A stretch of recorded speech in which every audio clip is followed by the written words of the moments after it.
Hello, everyone, and inside today's Locked On Canadiens, Montreal survives the California road trip with a winning record. Some goalies are falling, some prospects are rising. All that and more inside today's show. You are Locked On Canadiens, your daily podcast on the Montreal Canadiens, part of the Locked On Podcast Network, your team every day.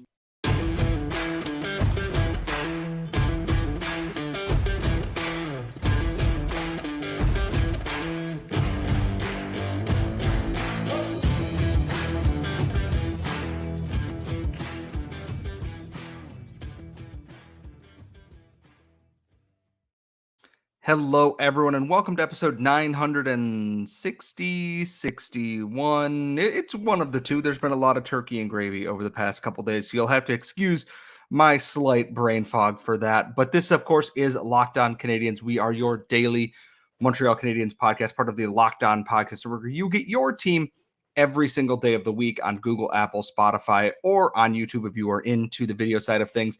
And today's episode is brought to you by Sleeper. All you have to do is download the Sleeper app and use promo code LOCKEDONNHL to get up to $100 match on your first deposit. Terms and conditions apply. See Sleeper's terms of use for details.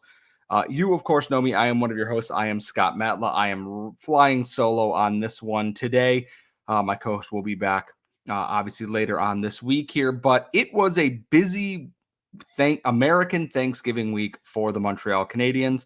They had a 4-3 regulation win over the Anaheim Ducks, a 3-2 shootout win over the San Jose Sharks, and then were demolished by the LA Kings on Saturday afternoon.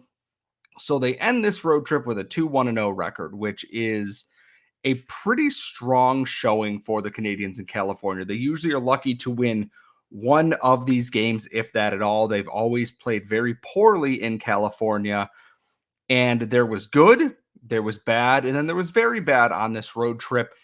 And it's setting off some red flags within the team here that I have some concerns about. The game against the Ducks, they came out strong and then kind of just gave the game away a little bit. They were playing well, doing all the things that you want to see from your team in a game on the West Coast. They had a 10 p.m. start after traveling, and it's a holiday week. They came out, played well, did enough to come away with a win late, maybe undeserved a little bit, but the Habs and the Ducks are kind of at similar places in trying to rebuild and re-tier their teams here. So it being a little bit more evenly matched makes sense. Where the flags really start to appear was on Friday's game against the San Jose Sharks. The Canadiens won, which great. They don't often do that in San Jose, but they won a game where they were not the better team. The numbers look good that the Canadiens have more potential expected goals. They have more of the Corsi for percentage. They, have more of this, but they were outshot. And the biggest thing about all of this is that they were generally outplayed in almost all facets in this game. And it wasn't anywhere more noticeable than the power play, the penalty kill and opposing power play. The Sharks are a team that is deliberately bad, trying to rebuild everything, go first overall for Celebrini, etc. And their power play ripped the Montreal Canadiens to shreds. It wasn't close in a game. They scored 4 seconds into a power play for the second time. It happened against Anaheim as well.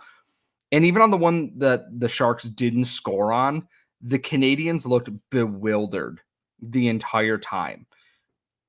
This is not a Sharks team of old where they have multiple 30-goal guys, 100-point centers like Joe Thornton and Pavelski and Marleau, etc.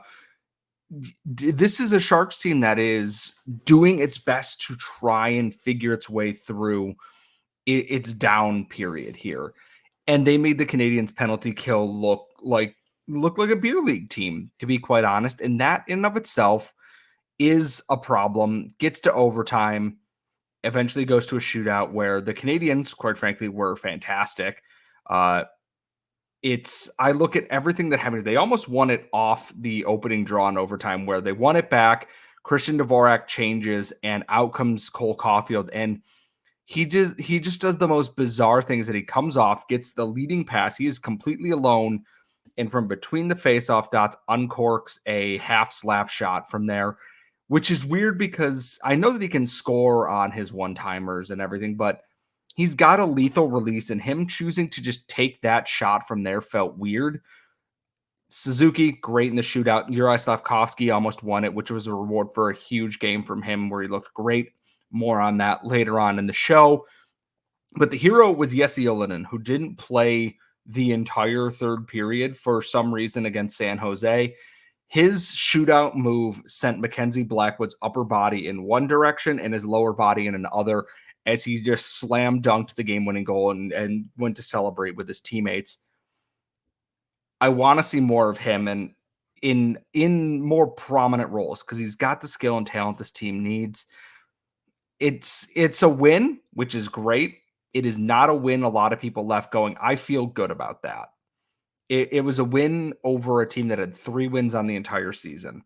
The worst team in the NHL by a large margin, and you had to go to a shootout. I mean, it could be worse. You could be Edmonton. You could be Vancouver, who lost in regulation to this team, mind you. But it set off some red flags. And the next day, the Canadiens went to LA to finish their California road trip, and they got punched in the mouth, to be very, very frank about what happened with that game.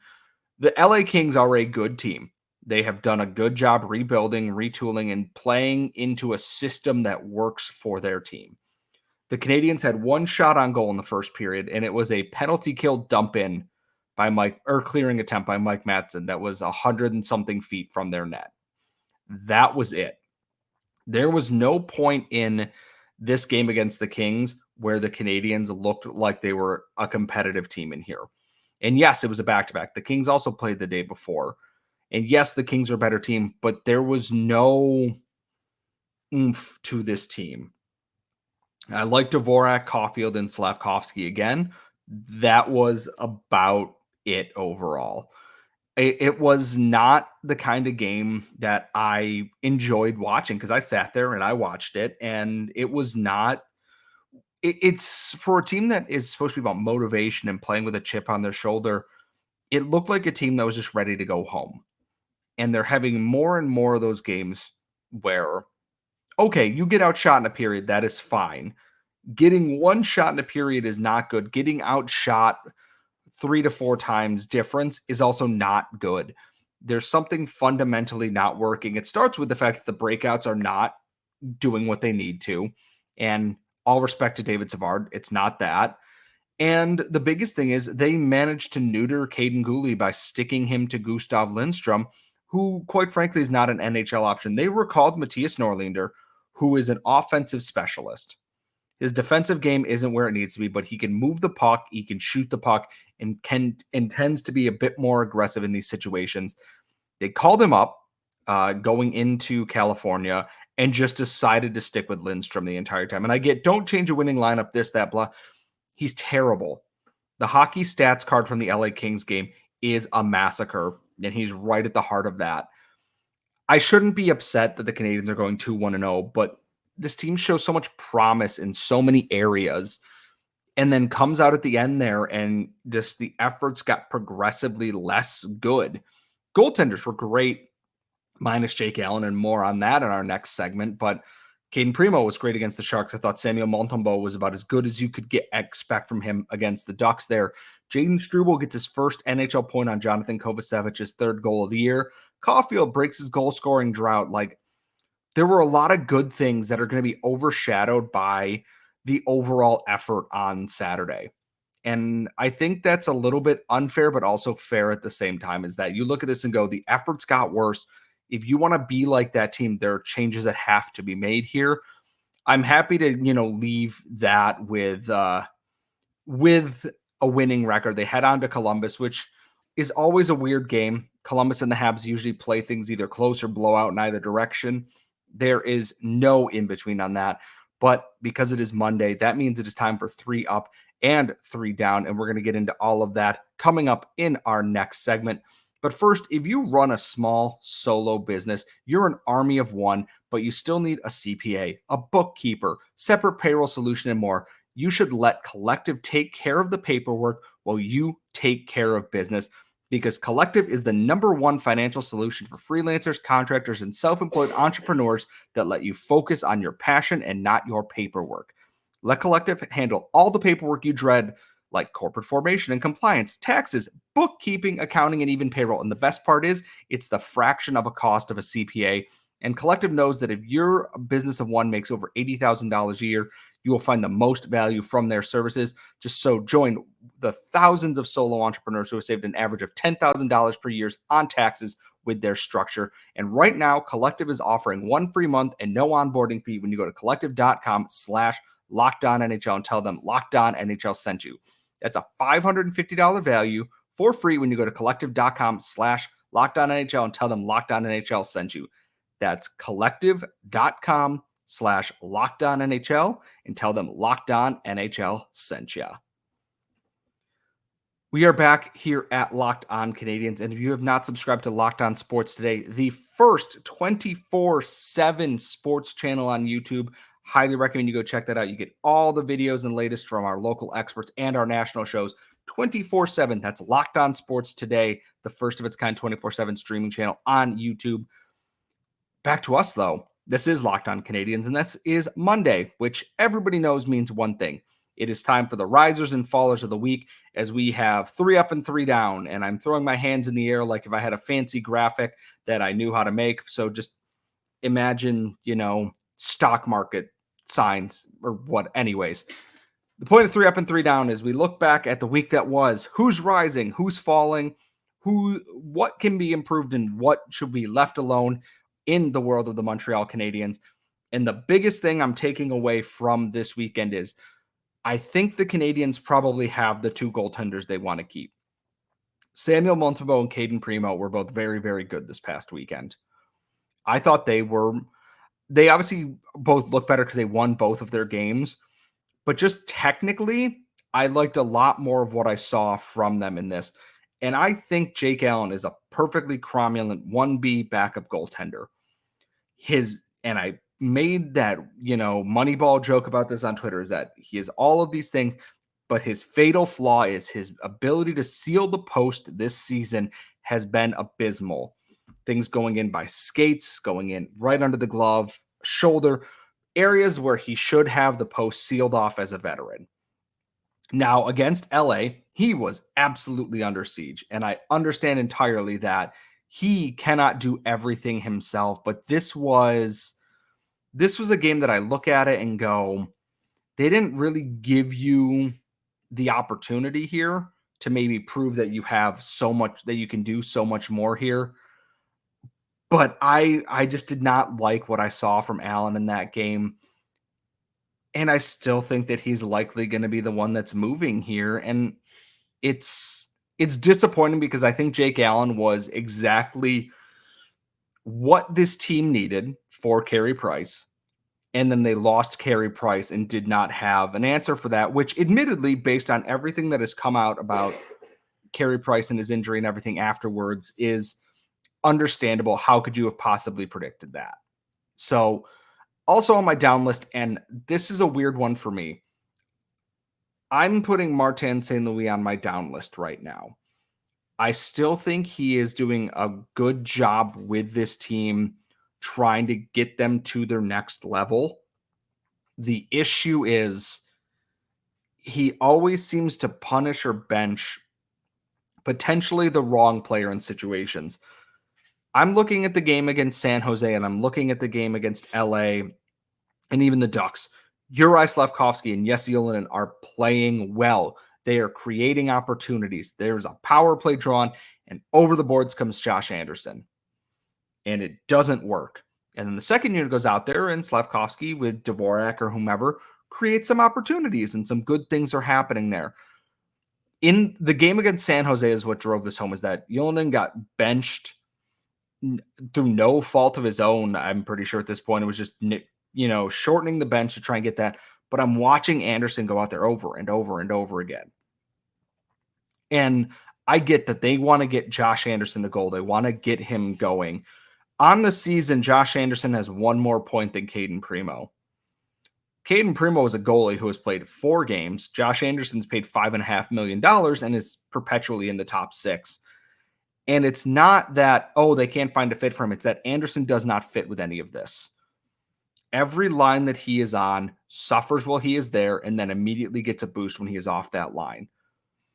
And I don't know what else needs to be said is that it is not working. Do you need to make, they're not going to waive him, but do you put him in the press box for a game? Do you put him on the floor? You have to make a tough decision at some point here. It's not great, but you need to get better. And that involves making tough decisions. I want to see Jesse Ylönen get more opportunities in the top 6 or even in the middle 6. We know he has talent. Look at his shootout goal. He has a lethal shot. He's not on the power play on any of them. You take Anderson off power play 1, Slafkovsky to power play 1, Ylönen to power play 2. You probably get markedly better immediately.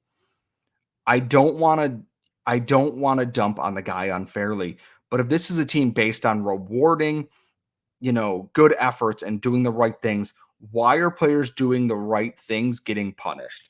I understand maybe Pizzetta doesn't play as much because he is a grinding 4th line type. Understandable. You need goals and you're benching one of your best 8 guys who was leading the way in the AHL for 3 years. It doesn't make much sense to me. And I'm glad that Marty St Louie trusted him enough to put him in the shootout. But you had the overtime period before that. You had the entire 3rd period, everything, and he wasn't the guy out there for you. There's a disconnect there that doesn't make sense to me. And finally, on the down list, the NHL can't get out of its own way. And this is a twofold thing. We'll get to the Department of Player Safety one after this. So it's almost like a 4-down week here. But the NHL, in all their infinite wisdom, Marc-Andre Fleury got a special Native American Heritage Night mask made up because his partner is Native American or First Nations. I'm not 100% sure which group they belong to, so I don't want to speak unfairly on that. And the NHL said you can't wear it for warmups or you can't wear it in a game. And my thought is, well, why? It's Native American, Heritage Night that he should be allowed to wear this. This goes back to when they told a goaltender that he cannot wear a cancer ribbon on his helmet because of whatever reason, because of their new rules. And they said, we'll fine you, we'll fine your team. And I look at this and I go, what are we doing here? Why doesn't he just say it's my new mask? You can't stop him from wearing a new mask in game. And eventually warm-ups came. Marc-Andre Fleury said, NHL be damned. I'm going to wear the thing myself. Did it. And the NHL did nothing. So they have effectively created a rule that they won't enforce, can't enforce. And if they do enforce it, they look terrible because 7 players didn't want to wear a Pride jersey last year. Okay. So why are we punishing people who do want to honor causes or heritage or tribute nights in this whole thing? The NHL is just jumping feet first onto rakes that they do not need to. That like there's a rake on the sidewalk and they get out of the road, get out of their car, look at it, and then jump feet first onto it and then go, wow, I can't believe that happened. Best sport, absolute dumbest league. And then Saturday night, well, afternoon, I guess, Jacob Trouba was tied up with Trent Frederick in front of the net in a Rangers-Bruins game. Trouba, in the initial replay, turns, 2-hand grip on his stick, and whacks Trent Frederick in the side of the head. Gets a $5,000 fine. He 2-handed somebody in the side of the head as a repeat offender and got the maximum allowable punishment. And then there are members of the national media going, oh, well, this angle's better. It's not. You are a professional hockey player. One of the rules they tell you when you start all the way down at Pee-wees or whatever it is, you are responsible for your stick at all times. 2-handing someone in the side of the head is not being responsible for your stick in any way, shape, or form. It's an abysmal showing. And then the Department of Player Safety went, nah, $5,000 for a repeat offender in Jacob Trouba. And this is not to be a biased thing that if someone on the Canadiens did this, I'd be like, suspend them. You cannot choke up on a stick and two-hand swing it at somebody and not be punished for it. And don't tell me that, oh, he was fine. That's not a punishment. You get fined more for telling the refs they're bad at their job a little too meanly than you do for two-handing a guy. And I believe it was Greg Cronin who got thrown out of a game, got fined $25,000. He could have just taken a stick and whacked somebody in the head 5 times and gotten his money's worth at the same time there. It's a joke, it's a farce, and it is just absolute peak NHL, honestly. Who's on your down list this week? You can tweet us at LO_Canadians, LockedOnCanadians at gmail.com. Leave it in the comments. We always want to hear from you. Who's rising on your list? Who's falling? We're going to get to our risers, and that's all coming up next. But first, as I said off the top of the show, this show is brought to you by the fine folks at Sleeper, and a new NHL season brings all sorts of possibilities out there. Habs fans are hoping Cole Caulfield scores 50 points. Maybe not the Stanley Cup this year, but hopefully in the near future with Captain Nick Suzuki and so many other pieces. And you can now win big by playing daily fantasy hockey on Sleeper, the official daily fantasy app of the Locked On NHL Network. It is our number one choice for daily fantasy sports because with Sleeper, you can win 100 times your cash in daily fantasy hockey contests. All you have to do is correctly predict 8 player stats against, Sleeper's numbers there. You can win 100 times your amount there. So if you get someone playing the Habs and the Habs defense isn't looking good, you can pick them, set that goal amount there. All they have to do is record more or less than their Sleeper projections for goals, assists, saves, plus minus or more in a given game. We know the Habs are bleeding chances on the power play. They got a team like Columbus coming up. Patrick Laine might be a sneaky good pick for you there. Or maybe the Habs offense comes alive against Columbus's defense. Who knows? So to get your $100 match, use promo code LOCKEDONNHL and they will give you that match on your first deposit. Some terms and conditions apply. That's code LOCKEDONNHL. See Sleeper's terms of use for details and locational availability. We are back here at Locked On Canadiens, and now we get to the fun part of the show because I managed to organize the show notes properly this time. We are on the up section here, and the biggest one I want to put in here, and I know that people are like, it's only, 4 points in 6 games. Who really cares? Juraj Slafkovsky looks like an entirely different player this last week in all the right ways. They removed him from Josh Anderson's vortex of badness. Sorry, Josh. Love you, but sorry. And he looks confident. He looks controlled. He's aggressive in the right ways. He's doing absolutely everything that you want to see from him in terms of development right now. He's scanning plays. He's reading plays better. He's not getting caught with his head down on plays. And he's realizing he's gigantic and is using that frame to make things happen. It's such a good thing to see that Slafkovsky is taking that next step. Because one of the big goals for this year, the Canadiens were not going to be very good. That we knew. We knew they weren't going to be good. But they needed players to take the next step and get to that next level to see the season as a success. So Suzuki, so Caulfield, so Newhook, guys like Gooley, guys like Jack-Eye, etc. They're finding some hidden gems. They're watching Joshua Waugh play well in the AHL. They're watching Jaden Struble develop very rapidly in front of our eyes. And now we're seeing Juraj Slafkovsky take that next step forward. And yeah, the points aren't fully there yet, but he's getting there every single game. That line with Dvorak and Caulfield is working really, really well. And again, it's not his fault Kirby Dach's season is over. But if Kirby Dach is here, I bet a lot of this Slafkovsky panic isn't existing at this time because Kirby Dach is that good as a facilitator in the middle of the ice there. I'm really excited to see how this keeps progressing because clearly Marty St Louie trusts him. He played over 20 minutes. He got into overtime. He got into the shootout against San Jose. The trust is there.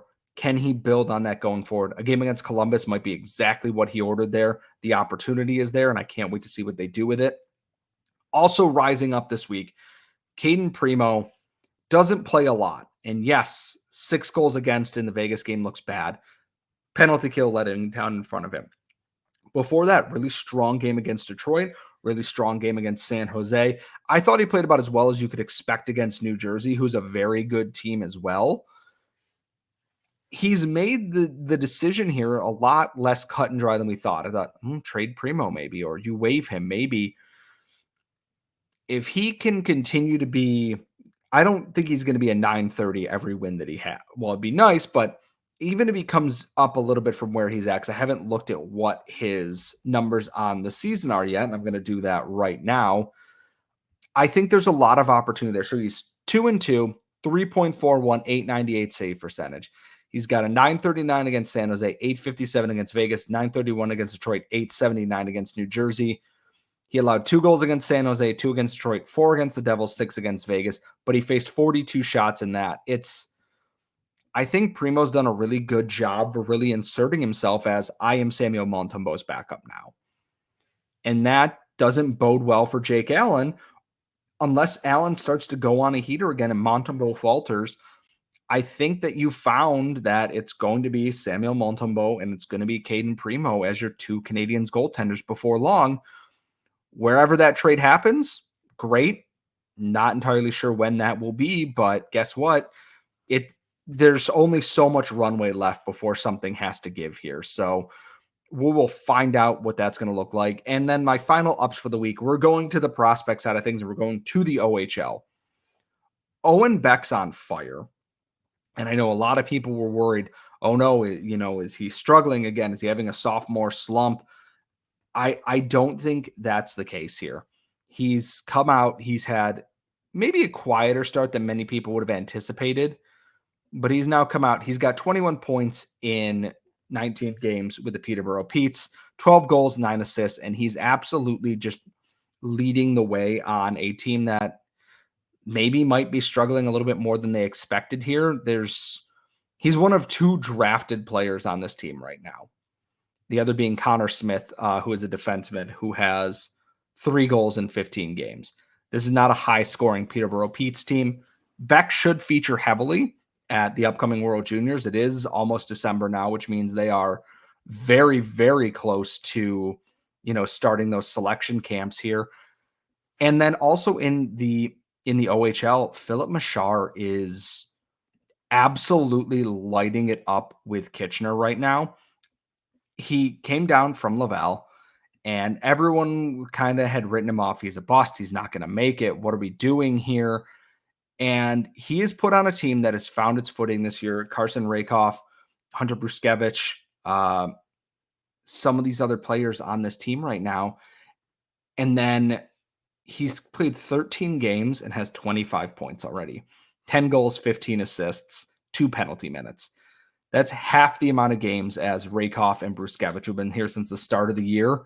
And he's already arguably one of their best forwards. I know Rakoff is at the top there with 44 points, but it was far too early to ever be writing off Philip Machar, I think, here. And it was silly to do so. I'm someone who believes a lot in what Philip Machar can do for this team here. He's coming real, real good. And I think you're going to see a big jump from him through the end of this year. He might be the one that might, not stick in the AHL for long next year. We've seen Joshua Waugh come in after lighting up the QMJHL. He's kind of in a little bit of a slump right now as the Rocket try and figure things out. But I think Machar is going to be coming in next year. He's going to light it up, and he's going to really push for that spot in camp there. And that's a good thing for the Canadiens. Also, special shout out Cedric Guindon, also leading the way for the Owen Sound attack. A very forgotten prospect in that I forgot to mention him in this until I was looking at the elite prospect stats. I want to know who's on your up list. You can tweet us at LO_Canadiens, lockedoncanadiens@gmail.com. You can tweet me at Scott Matla. Laura is at The Active Stick. Remember, please subscribe to Locked On Sports Today so you can get your 24/7 feed from all of our local experts and our national shows. It's the first of its kind on YouTube. Subscribe to Locked On Sports Today on youtube.com. Folks, will be back on Monday night with a new episode for y'all. And until then, we will see you all next time.